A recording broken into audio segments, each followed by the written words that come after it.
လာကုန်ဖို့ကလည်း2ရက်ပဲကြံတော့တယ်တားသက်တွေကလည်းမထိကြသေးဘူးဘယ်လိုမျိုးဖြစ်ကြရလဲ သမီးတို့လည်းကြိုးစားနေတာပဲမမရဲ့ဒီလလူဝင်တာကနေတာ哦ဟုတ်တယ်မမရဲ့ပတ်ပံပြောလို့ပဲသမီးတို့ဆိုင်လာတဲ့အဲ့တဲ့တွေဆိုလို့ရှင်ဒီတိုင်းထွက်သွားတဲ့သုံးစံမရှိဘူးတခုမဟုတ်တခုတော့ဝယ်သွားစီရမယ်အဲ့လောက်ထိတော့အာမခံတယ်မမရဲ့ ဟုတ်တယ်မမရဲ့ဝင်လာတဲ့ customer တွေကလည်းပါတဲ့ပြင်ဝင်လာတဲ့ယောက်ျားလေးတွေကများနေတော့လေဆိုင်မှာအယောင်ပါတာမမရဲ့အားကြောင့်လို့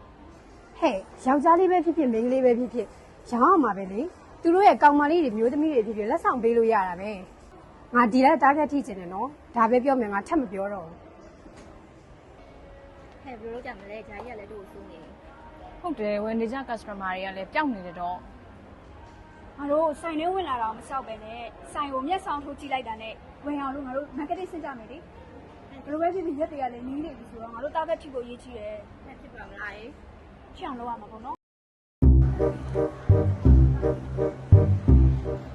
နေစမ်းပါ။ဘာဝယ်ဆရာရှိလို့ကောင်တော်လေးကမုန်းမလား မင်းကလည်းကွာအိမ်မာလေးတော့ပြင်းစရာကြီးဒီမှာဆန္ဒကိုလာပြီးတော့စော်လေးပါလေးလိုက်ငန်းကြတာပေါ့ ။ကောင်းလာပြီလား။စန္ဒတကူနဲ့ကြည့်ပါဦး။ငန်းစရာလည်းကြောက်မှမရှိဘူး မင်းကလည်းကွာဒီဆန္ဒမရှိလဲနောက်ဆန္ဒသွားလို့ရတာပေါ့ ။ဟင်း လာပါကွာ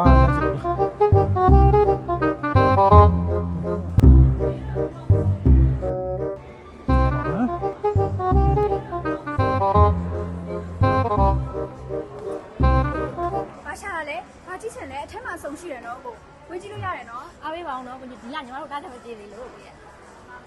စဉ်းစားမနေပါနဲ့အများကြီးပဲသူ့ကောင်မလေးတွေပါလား ရှင်ဒါလေးကြပါတယ်ကိုဒါလေးကြည့်ကြည့်ပါ အခုဒီမှာဒီဓာလေးတွေဆိုလို့ရှိရင်နောက်ပိုင်းမှာအသေးရောက်ထားတာကိုကောင်မလေးတွေဆိုအရန်လိုက်ပါ အခုကောင်းမလေးမရှိဘူး ကောင်မလေးမရှိလဲဝယ်ထားလိုက်ပစ္စည်းကပြတ်တာမြန်တယ်ကိုရအခု ကျွဝဲထားမှာ ကျွဝဲထားမှာဟုတ်တယ် ညချိုးတာပဲကွာ တကယ်ချိုးတာလား။တကယ်ကြီး